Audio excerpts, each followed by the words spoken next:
Hi, my name is Sarah Vine, and welcome to this inspirational Earth Angel interview with Michelle Gordon. Michelle Gordon is an absolutely gorgeous soul. She's actually also an old soul and an indie author and publisher of 7 books, including this one, the Earth Angel Training Academy, which I highly recommend, and we'll share more about that as we go along. Michelle has very kindly agreed to come today and be sharing with you a little bit about her journey and how she come to be doing what she is doing with the view to inspire you. So welcome, Michelle. Hi, thank you. It's absolutely great to have you here, and I can't wait to share more with the world about you, especially with the books and everything that you're doing. But would you be able to share a little bit more about you and the story behind the story? Right, well, where to begin? I suppose, yeah, going back to being a child, I always knew I was a little bit different, shall we say. I always had my nose in a book. I can't even remember learning how to read. I just was always reading. It was like all of a sudden I could just read. And yeah, I don't know. I always just knew that there wasn't something. I didn't fit into my family very well. We weren't, me and my dad didn't quite get on, and me and my sister, my goodness, clashed big time. And we realised years later she's a star person, and me and star people, we have an interesting relationship. So yeah, as a child, I'd have sort of crazy dreams. I'd astrally travel in my sleep. I distinctly remember running down the stairs really, really fast, trying to fly, because I kept having these flying dreams, and I'd always fly down the stairs. And then in the day, I was like, well, why can't I fly down the stairs? This makes no sense. Because they were just so realistic. So yeah, there's a lot of things as a child that I remember. I remember seeing spirits, and I remember at times everything would go in slow motion and sort of go quiet around me. And thinking about it now, I don't know whether I was downloading things or connecting with a sort of slightly different dimension or something, but everything would go slow, and even people's voices would be distorted, and it'd be really quite strange. And I remember that happening quite a bit. I think it happens a lot to children, doesn't it? Earth angels, they have all these things that are opening up to them, and they think it's quite normal. Yeah, well, I mean, I didn't know any different. Every night when I'd fall asleep, just before falling asleep, in that sort of moment of really deep, almost meditation, I'd start hearing voices, and I thought, I can hear the voices. I must be about to fall asleep. And that was kind of just my, sort of trigger. Oh, yeah, voices, sleep. And years later, I told my mom, and she was like, yeah, that's not normal. Most people don't hear voices when they're about to fall asleep. So I don't know whether that was angels trying to talk to me, or spirits, or, what that was. But for several years, I had some fairly not so nice experiences with the sort of astral, out-of-body traveling. There was a spirit that wasn't very nice. The house that I lived in, we realize now, was really quite haunted, and there was a few spirits that weren't very happy, and this one particular one would sort of come and chase me, basically, and that freaked me out, because of course I couldn't tell anybody. I couldn't tell my parents. Not that they weren't really interested, but I was so young. I mean, I was maybe 4 or 5. I was very little at the time, that I couldn't kind of voice, I couldn't put into words what was happening. So I just used to hate going to bed. For a long time, I just scream every time they try to put me to bed, just because of this, this spirit. So I have to admit, sort of like, I don't know, before the age of sort of 11, I did start closing down. I did stop sort of seeing things and hearing things as much, because it scared me, and I didn't really have anyone to talk to about it. So I got into my teens, and I started writing a lot, poetries and short stories and things like that. And I'd write about spirits and death and the other side, and all these things, past lives. And I didn't really know a lot about anything like that. I used to read sort of teenage, fantasy fiction that would sort of cover those kinds of subjects, but a lot of it was just coming through me.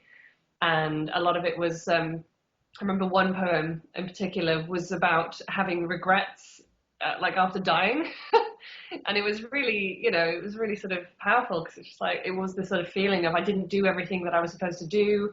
I regret, wasting all that time, and all these things that, you might feel if you sort of pass over and you haven't fulfilled your mission. I think quite a lot of people must feel that, they must get to the end of their life and think, oh my gosh, it's the biggest thing, isn't it? The regrets that people actually didn't do. And I think there's a famous saying, isn't there? Don't die with your music still in you. Yeah, Wayne Dyer.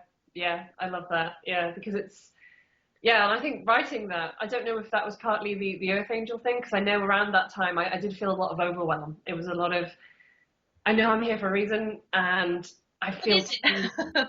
Hmm? What is it? Yeah, but also I just felt too small to do anything about it. It's just like, well, what can I do about, something that needs to change the world? It's too big a thing to do anything about. And yeah, I think that overwhelm kind of, I went into a bit of a depression sort of through my teens, which I coped with my writing. I didn't kind of seek help. I didn't really sort of talk to many people. And the only person that really had any idea at all was my English teacher. Then she turned into my media studies teacher.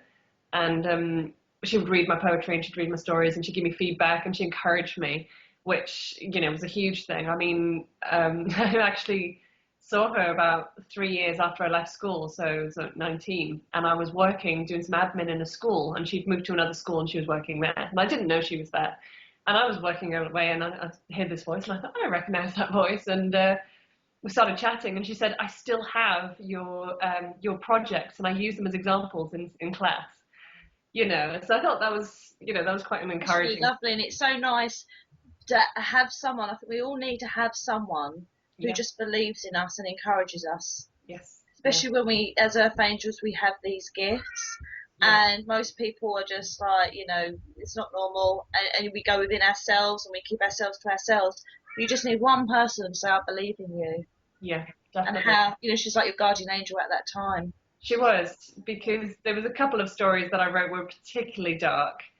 I don't even know if I still have copies of them, but they were really, really dark because I was going through a pretty bad period of time. I think I was like 14, 15, and I'd been in this group of friends who I realized later on were all earth angels. We were incarnate angels, fairies. I was the old soul. There was a star person, and we'd all clicked.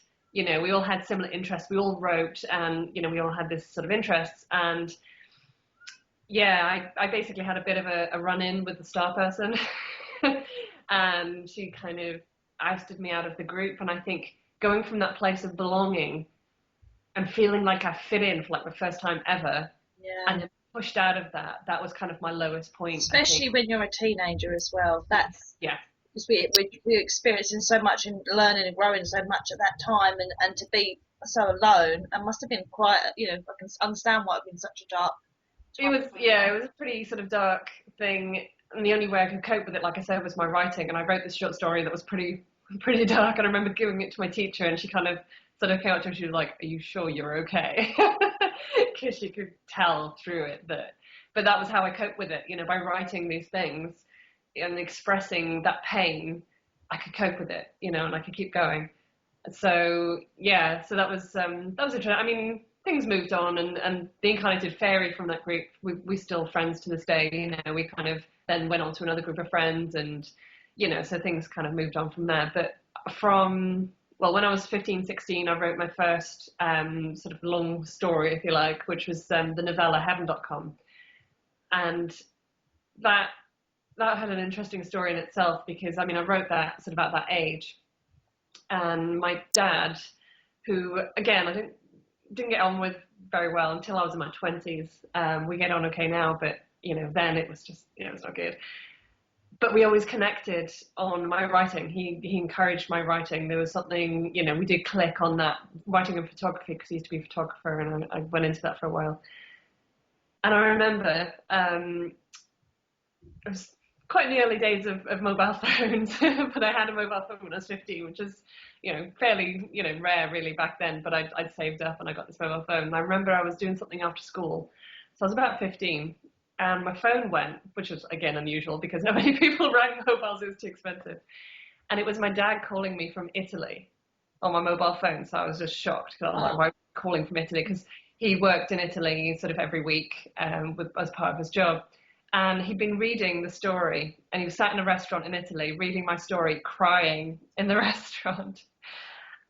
And it just, that sort of one sort of instance with my dad, that really sort of stuck with me through all the time that we didn't get on. That was the one thing that I really sort of held on to. And then, interestingly enough, in 2007, when I published that for the first time, because print on demand and independent publishing had started coming about, we weren't talking at that point. We'd had no contact whatsoever for a few years. And I sent him a copy because that was our sort of connection. That was how, what connection we had. And I sent him a copy of it and he called me. And that was the first time we'd spoken in years. And we've been okay ever since. Good ever since, yeah. Oh, how lovely. So that, there's a lot of stories behind the stories. Absolutely. So how did you find out that you was an Earth Angel? Because obviously you didn't know straight away. No, I was in my 20s. So yeah, when I was 20, I had a bit of an awakening, I suppose. I was living in West Wales in Cardigan, and I'd had sciatica pretty badly. And I had it previously, and I managed to sort of do different things to get rid of it. But this time it was really hanging on, and I realised now it was a combination of where I was working and sleeping and all the rest of it. And the guy in the bookshop was like, "Hey, you should go and see the healer across the road. He'll sort that out for you." I thought it was a little bit of a strange recommendation. And actually, another time that I went to the doctors, they recommended I see a healer. So in West Wales, they're pretty switched on.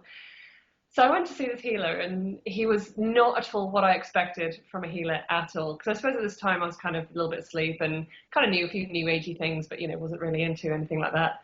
So I turned up at this healer, and I have to admit, completely not what I was expecting. He was sat there, ex-rugby guy, so he's a big guy, swearing every other word, and smoking.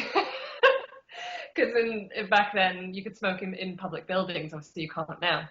So I was just a little bit shocked, smoking, swearing, rugby guy, healer, really? So that was kind of an eye-opening thing to me, because it really just threw out all the stereotypes of who a healer is completely. I mean, he was an old soul as well, you could tell. So he's healing my back, and he starts sort of giving me a psychic reading from my back, which again was a little bit, okay, he had a palm reading, not back reading. And he was like, "You should be doing this." I was like, "Excuse me?" He's like, "Yeah, I can tell, you should be doing healing, and you should be into this." And he, said a whole lot of things, but I, didn't know where else he would have got that information from. And he really sort of started waking me up and started opening my eyes to things. And he was the first person that I'd ever seen douse in real life. He's sort of like, "Oh, I'll check that now." And he got his pendulum out and started dowsing, and I'm just like, "That's real?" Because up until that point, I'd only ever read about dowsing in sort of teenage fiction books, and I thought, well, it'd be cool if it worked, but I didn't actually think it would work. So that kind of opened a whole new world for me, and I still douse pretty much daily, to this day. So yeah, he kind of woke me up, and then it was a couple of years later, I think it was 22, 23, and I'd moved from West Wales to Derby, bit of a whole university thing, but whole long story attached to that. And I was living in Derby, and I was in a house by myself. And at that point, I'd met these ladies who, in all random circumstances, but they were all like sisters to me. Like I knew them, all of them, no matter if we'd only just met, I knew them all really, really well.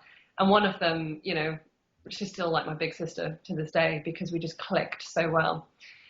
So yeah, we were meeting up, and we were sort of just having a chat and doing sort of spiritual things. And it was around about that time that I found Doreen Virtue's Little Purple Book. Yeah. And a year before that, somebody tried to introduce me to it with the Little Blue Book, the original version. And it was actually a guy I was dating who I realized in retrospect was a star person. He was obsessed with UFOs. He was 6'5". And yeah, all of the different things, I was just like, wow, how did I not see he was a star person? Not a very good kind of relationship really, but anyway, that's a whole other story. So yeah, he like given me the blue book, and I did the quiz and I read through, but there wasn't really anything that really grabbed me. And then obviously a year later, I found the purple book, and I think it had more of a section about the wise ones, the old souls. And of course I read that, and it was just like, yeah, she written this about me.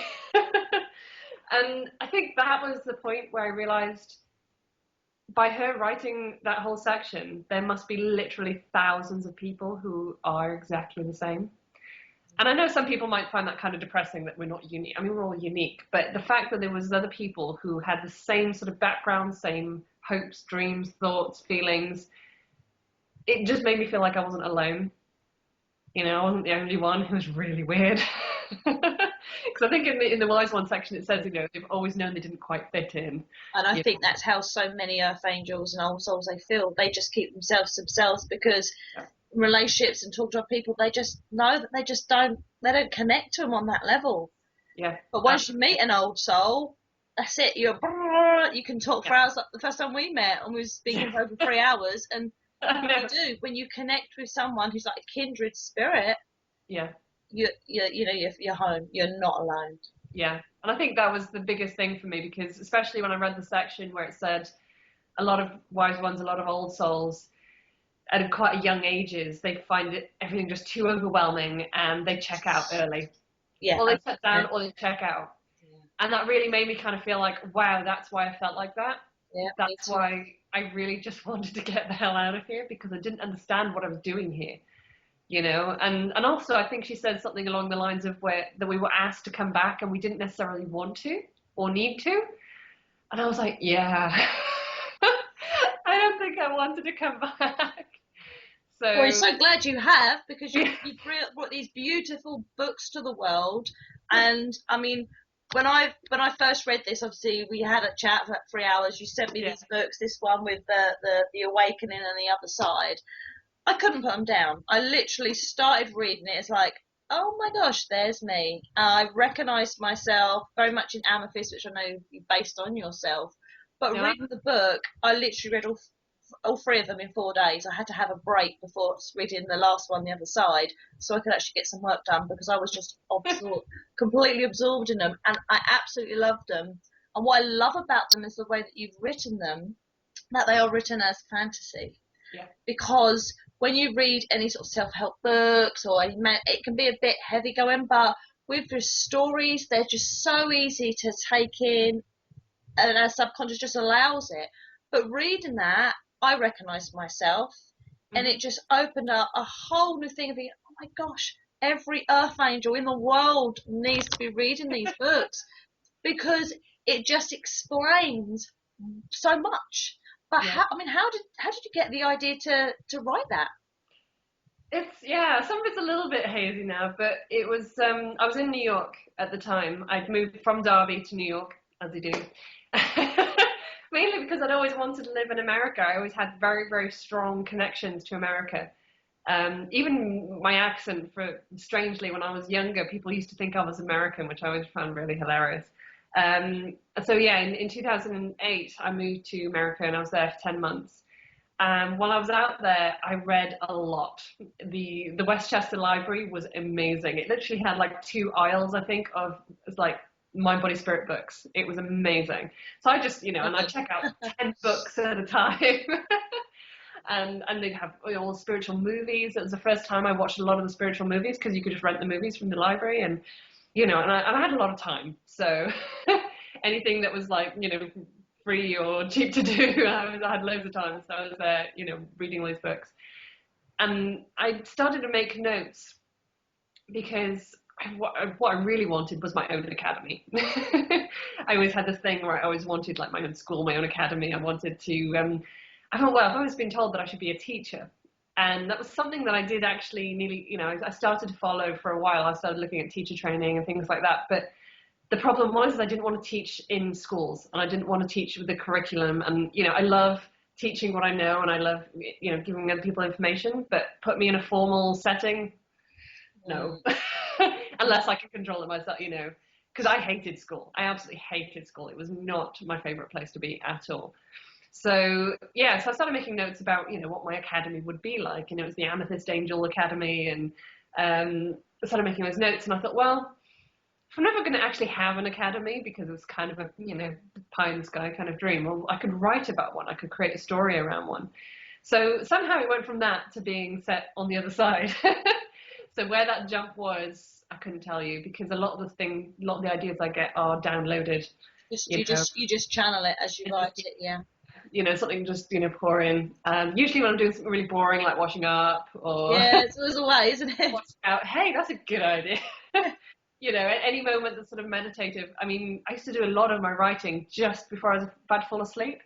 And I'd have to wake myself up and write it down, because if I fell asleep, it would be gone. You just lost it. So yeah, so I was in New York, and one day I went into the city, and I was in Times Square, and the Virgin Megastore was closing down, the massive one there, and I found a book called No Plot, No Problem, and it was written by the guy who started NaNoWriMo, and the whole concept of that National Novel Writing Month is that you write 50,000 word novel in a month. And the idea seemed kind of crazy. I mean, it was started as a mad idea, sort of in 1999, but it appealed to me because I do have quite a short attention span. And up until that point, the longest I'd written was heaven.com, which was 18,000 words, and that was a lot of words. But I thought, well, that's not novel length. I'd like to write, a novel. And I also say as well, in that time, I didn't really write a lot because publishing seemed too difficult. So it seemed pointless in writing anything that wasn't going to get read. But at this point, I was just like, with print on demand and, the independent publishing, why not? I'm going to write a book. So that book inspired me to just get on with it. And I decided to start on the 1st of April, which was when I was traveling home from JFK back to England from being in New York for 10 months. So I started writing it in the airport, sat in the waiting lounge, and I wrote the first 900 words in this little notebook. And yeah, some of the details changed a little bit later on, but essentially that beginning was exactly, as it is now. And I started writing that on the 1st of April. I finished writing the book. It was about 100,000 words on the 2nd of June. So I just wrote solidly throughout April and May. I think it was like 40,000 and then 50, 60,000 in the second month. And I know that I didn't sort of make it up. I mean, I didn't plot it, I didn't plan it. My idea was it's a training academy for Earth Angels, because my concept was, how can you expect a fairy or a star person to come to Earth and know what to do? It's a pretty difficult planet, we have the extreme contrast, and it's not an easy job. No. I just love that. That. We must have had some kind of training or something. I mean, not we, because, old souls, but I mean, the fairies and the angels and, and you can see it even with incarnated angels and fairies, some of them still don't really get it.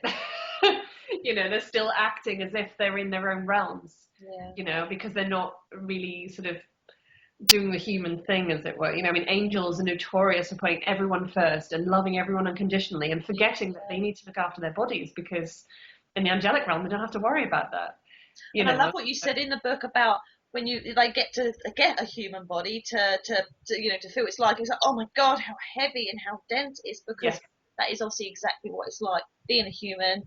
We forget where we've come from, how we can just travel and do all these different things, and we are light, and then we're in this body and we have to walk, and it's heavy and it's dense. And I love how you described that in the book, so they could get used to it, because it's a shock. It is a shock. And obviously all these beautiful souls, angels, fairies, star people, all the beautiful beings that have chosen to come here to help our beautiful planet, which needs its earth angels now, have agreed to come here. And it's just like, whoa, the shock of them coming into this body, and obviously spiritual amnesia, we forget it all. Yeah. And this is why I love this book, because it sparks memories in people. Yeah. And I know you said you've had people said, I've been there, I have been there, and they actually have been it, and a lot of other coincidences have happened with this book as well. Yeah, it was a little bit mad, because I mean, I wrote it and I kind of put it to one side for a while. I didn't do anything with it straight away, mainly because I think it was about a month after I finished writing it, maybe 2? No, it was about a month. I met, because Violet, that's Violet in the Awakening, Velvet in the Earth Angel Training Academy, was based on myself. And about a month after writing it, I got into a relationship with Corduroy, essentially. Who's in the book? Yes, I'm calling him Corduroy because, I'm not going to name names of who he was. But essentially, I'd already described our relationship, and I'd already even described why it wouldn't possibly work in the book that I'd written a month before we met. But we were together for 10 months, and in that time, I really shut down. I really just went to sleep, basically, because he wasn't into the hocus pocus stuff, He wasn't interested, and he didn't want me to be into it either. So I literally packed everything away, I shut everything down, and I was unconscious again. And after doing all of the work that I'd done, all the reading that I'd done, and all that, and even writing the Earth Angel Training Academy, it was just like, that was it, I'd shut down. So I didn't do anything with the book for that entire time, and it wasn't until we split up that I then kind of woke back up a little bit and started reading more things again, and then thinking, oh my gosh, I get now. He is Corduroy, you know, he is that character, and the only reason that we felt such a deep, because we felt a very deep connection. I mean, it wasn't all awful in the relationship because we did have that connection, but it was a strange connection because it was almost sort of a desperate kind of connection of trying to make it work. And I think on my part, it was the guilt of at some point I must have rejected him, you know, and that's why it wasn't going to work. And for him, it was because, you know, he'd spent lifetimes in love with me. And it's really interesting. I love the way you explain it in the book, because this is really great for anyone who's in toxic relationships, but they do, oh, I love him. Yeah. There probably is, you know, from souls, we recognize people on a soul level that we feel so familiar with them and they feel so comfortable to us, because the chances are we have spent all these other lifetimes with them, but it does not mean that we need to be in a relationship with them. And I think this is why some people stay in these toxic relationships that hold them down and literally sort of suppress their spiritual growth, because they feel that they owe them something. There's this connection. I'm meant to be in this because this is some kind of connection, and that's why it's so hard to break. But it is really putting yourself first and loving yourself enough to say that this is not acceptable. Yeah, and it did take me quite a bit. It was hard to kind of end that relationship because, you know, he really desperately didn't want it to end, but I knew that it had to. I mean, even, you know, on a physical level, throughout our relationship, I'd had a cyst in my throat. It was in my thyroid, and I'd had it for a couple of years, and it was just kind of dormant. It was just this tiny little bump, and it was fine. And towards the end of our relationship, well, sort of a few months before the end of our relationship, it started growing. And part of it was because of the anger. I had a lot of anger in that relationship. I was very, very angry a lot of the time. And we didn't have like communication. We couldn't talk to each other. There was no communication at all. And basically I was storing all this anger in my throat, which is the communication in the throat chakra. And the lump got that big that at night it was choking me. You know, it was growing back into my throat and it was choking me. And I was like, this is just crazy. And I ended up having to have an emergency operation to remove it. So they removed like most of my thyroid. I've got sort of a little bit left. And just before the operation, it was the first time I tried to break up with him, because I was just like, I can't cope with this and cope with our relationship and the way everything is. And you know, he's like, oh, you know, change, whatever. But it was maybe a month or two after having the operation and everything that we finally went our separate ways. And it, you know, later looking back at it, I realized it was because of the lack of communication, because of all the anger I was storing up. And I say to people, you know, don't do it. You know, if you're in that kind of toxic relationship, or you feel like you can't speak your mind, you will have physical symptoms. You will have physical problems. You know, I mean, I had my throat cut open basically. And I think that's what people don't realize when they're in relationships or when they're doing things, that all this negative energy, it stores up in our body, because if we're not expressing it, acknowledging and letting it go, it does cause dis-ease in the body. Absolutely. And so it is literally putting yourself first, you know, because we only have one body in this one life, you know, we've come here for a reason. And I think that's the other important thing as well, is that we can get too trapped in these relationships that then cause us to fall asleep or pull us off course. And we forget that we came here for a reason. And yes, it's nice to have a relationship as part of that. But really, I mean, I've known, you know, my whole life that I didn't come here to, you know, to get married, have kids and have the car and the house and, you know, and the career and all that kind of societal thing that we're supposed to want to do.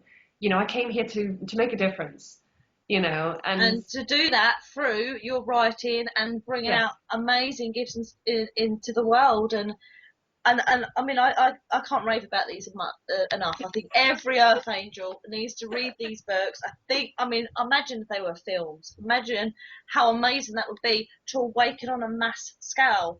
It's just, I just think their potential, and I know, I can feel the purpose and the difference that you're going to make through your written word, and how you're going to help and inspire people through doing that. And I just think it's absolutely magnificent.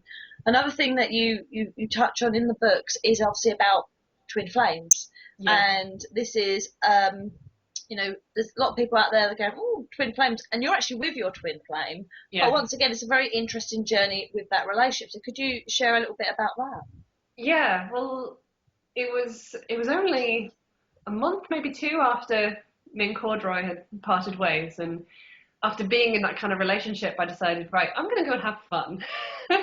Because I'd not really done the dating thing. I didn't do the whole boyfriend girlfriend thing in school. I really wasn't interested. I knew that there was somebody that I was supposed to be with, and I hadn't met them yet. So I spent about 10 years single, pretty much, before I met Corduroy. I dated a couple of guys like the star person, but it was literally for like a couple of weeks at a time. You know, there was nothing that really held. So yeah, a couple of months after that breakup, I was internet dating.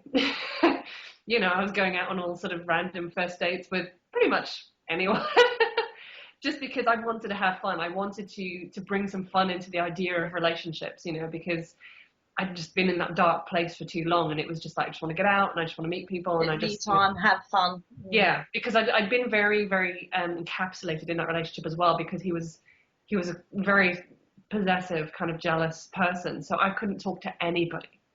You know, I literally, if I got served by a guy in the supermarket, he would be jealous about it. You know, it was kind of extreme.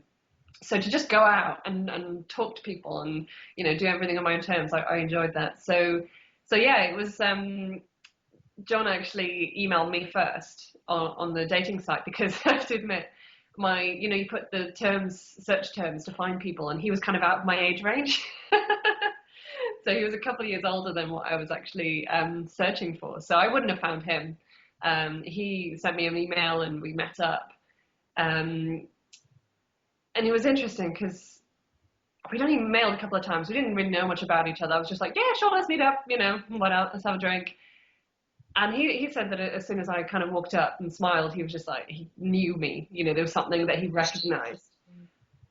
For me, it was a few hours later, because our first date lasted about 7 hours. We just talked non-stop. We went for a walk up the Malvern Hills, and we were sat by a lake, one of the quarry lakes in the hills, and it was when I smelled him. Which, you know, I say to people with the twin flames, it's not necessarily what they look like. It's not even, it might not be the voice, or, you know, but sometimes there's something that when you smell it, hear it, feel it, you know, you'll know, yeah, that's the I person. think we do that with soulmates. We have right, you know, when we get there, I'm going to recognize you, but either seeing you because we hear love at first sight, or like you say, the smell, or hearing Yeah, their voice, or something's going to happen to that you just remember. yeah. Wow, beautiful. And It's as soon obviously as, not been an easy relationship for you, has it? no. Most of it's kind of chronicled in my books. Mm. I say to people, if you want to know about the relationship, you can read about With the it. second book. Um, yeah, he's been a really good sport, obviously, you know, me actually writing that kind of stuff, because Yeah. in The Awakening is very much, you know, our relationship, not necessarily in the exact events and circumstances that happened, but in the emotions behind it and things that happened. And there's the particularly harrowing scene towards the end that kind of gets people, and that was written literally within 24 hours after the first time that we broke up. You know, we've broken up and got back together many times, you know, and I say it's, you know, your relationship with your twin flame is a harmonious one, in terms of when you're together, you're home, and it feels right. But I think what most people don't realise is that we need to do our own spiritual growth first. And a lot of people love the idea of having soulmates and twin flames. And absolutely, that's great. And that, you know, but ultimately, we need to do our spiritual growth and they need to do their spiritual growth. So if we've done it and they haven't, we're not ready. We're not a match yet, but we're not ready to meet. And it's been in a place where because when I know one of the times you broke up, you went, was it to America again? I And went he to done his old California and to things. Oregon. Yeah, yeah. And it was interesting because every time we did break up, even if it was for a few days or a week, I mean, the longest was 6 months last year, something would happen in that time that would kind of catapult us forward, you know, Spiritual and growth. help us to grow and evolve. You know, one of the times I was just so, yeah, was just so not in a good place. And I ended up going to Bristol, and I went to see my friend, and somebody mentioned about an event in London, and I was just like, oh, that's just crazy going to London. And I got to my friend's house on Friday night. It was like 9:30 at night, and I mentioned just, you know, oh, there's this event in London. Right, you're going. And she's a fairy. And in fact, she's the person that Aria is based on, because she was out in America with me just before I wrote the first book. So she is Aria, basically. So she was like, right, let's get on it. And she went online and she booked me a hotel. She booked me a mega bus for 4 o'clock in the morning the next morning. And I had a really bad cold as well. And I was feeling really sort of like down, you know, and she's like, right. And she booked these two events. There was two events. One was with Dan Millman and the other one was Michael Beckwith. You know, so they were quite a big spiritual, you know, names. And that weekend just completely, you know, the people that I met, I mean, I met one lady at the Michael Beckwith one that every time I go to London, I stay with her now. You know, we're really good friends. And, you know, every time that we would go our separate ways, something would happen that wouldn't have happened if we'd stayed together. So there was always really good reason behind it, yeah. Yes, and yeah. obviously he'd done lots of spiritual growth as well when you was apart as well, so that now you're back together. Now you're both really got so many good things planned and doing so much good in the world with what you're both doing. So things that, you know, it's important for people to know is that just because you find that person, that one, it doesn't mean, okay, we're set for life, you know, because you've got really important things to do. And I mean, I know me and John, we've both got really important things to do, and it may well be sort of like this, you know, of us sort of going, doing our own thing, coming back together, going to do our own thing. And that's the way it is. And I think that's why relationships are completely changing. Yeah, I think relationships are obviously so important to have that, because I've always found personally I've grown massive spiritually when I've been single, apart from the relationship that I'm in with now, who's absolutely my soulmate. He's absolutely, you know, adorable, and I absolutely adore my partner Gareth. But he gives me that time to grow. He allows me to go off when I was training, to go off for weekends, and supports. He doesn't get what I do, really. He supports me in allowing me to do that. He allows me to grow, and we grow every single day. We're always growing. We don't ever stop, and it's just having that commitment to being able to do what it takes, and having someone who allows you to do that. Because if he didn't, I wouldn't be with him. Exactly. I mean, that's the thing. You either need to be with somebody who allows you the space to grow, or who is on the same level as you, on the same place as you, and you can grow together. Yeah, you know, if you are in a relationship with somebody who is stopping you in any way from growing, then you know it's time to go. Absolutely. So, well, thank you so much for sharing everything about yourself and about the books and how they sort of come into being. And I just think there's so much more good stuff for you to bring out into the world. And I say I highly recommend these books. I'll post your link. It's michellegordon.co.uk. Yes. Website, yeah. So you can go check out Michelle's books. There's three in the series of the Earth Angel Training Academy, The Awakening, and then The Other Side. And highly recommend them. And also your other books, which I'm looking forward to reading as well. But thank you, Michelle. I think if people who have got things in their heart, with the books to be written or things to be said or to be sung or to be played, it's just about following that path and doing what's in our hearts and what we feel guided to, realizing it's a journey. We all go through it, and sometimes in the darkest times is where we're going to get our greatest growth and that inspiration to keep expanding. So thank you for sharing everything with the world. We sincerely hope that everybody's watching this has really enjoyed hearing about Michelle. You can connect with her more at michellegordon.co.uk. Until next time, we're sending you all our love.